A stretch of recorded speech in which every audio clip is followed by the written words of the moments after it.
Delikado pala ang naging injury ni Kai Sotto kahit minor lang tignan. Makakaapekto ito sa future kaya tara, kwentuhan.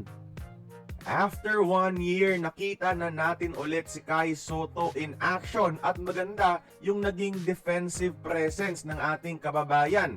Pero naudlot ito dahil sa tinamong injury. Contact injury mga idol, natapilok si Kyle while landing on his opponent na nagresulta sa isang ankle sprain. Usually ankle sprain, minor lang yan at around 2 weeks lang okay na. Pero iba sa kaso ni Kai dahil pansin natin na mas bumigat talaga si Kai ngayon, lumaki ang katawan kaya may pagkabagal sa pagbabalik sa court.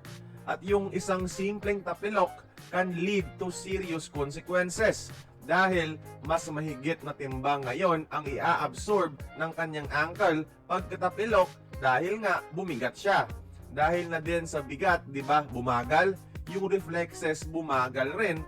So kapag nagtuloy-tuloy ang pagkakatapilok niya, whether on contact o hindi, magiging susceptible yung mga ligaments niya sa pagkapunit mga idol at magre-resulta pa sa mga ankle injuries na kailangan ng surgery. Pero sana naman wag na.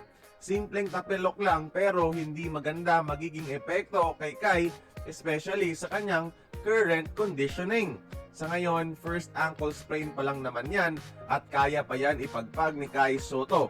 Araw o isang linggo lang pahinga, game na kaagad yan. Yung dapat niyang pagtrabahuhan ngayon is yung timbang kasi heavier weight means lesser balance. Nagiging prone sa mga tapilok o nagiging delikado kapag may natapakan at nagkatapilok. Number 1 to para sa kanyang long-term basketball health. And number 2 para manumbalik ang dating laruan niya. Ang footwork niya bumagal, yung agility nawala, yung vertical bumaba, kaya less naging impact. So, understandable naman ngayon yan dahil 1 year ka ba naman hindi maglaro. Pero ito dapat ang pagtrabahuhan ng kanyang conditioning team. Yung dapat niyang gayahin na build ay kay Chet Holmgren at Wembanyama. Di sila kasing lapad pero mas fit sa kanilang laruan ang weight nila, maintaining the agility and speed that made them unique against other big men. Yan si Kai Sotto mga idol. Hirap mga big man sa kanya dati dahil mabilis siya at napaka-athletic.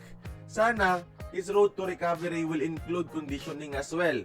Malayo si Kai sa nakasanayan natin, sa nakita natin kahapon mga idol. If he wants to be in the NBA, his team needs to bring him back to his old physicality. Sorry medyo concerning kasi ngayon yung status.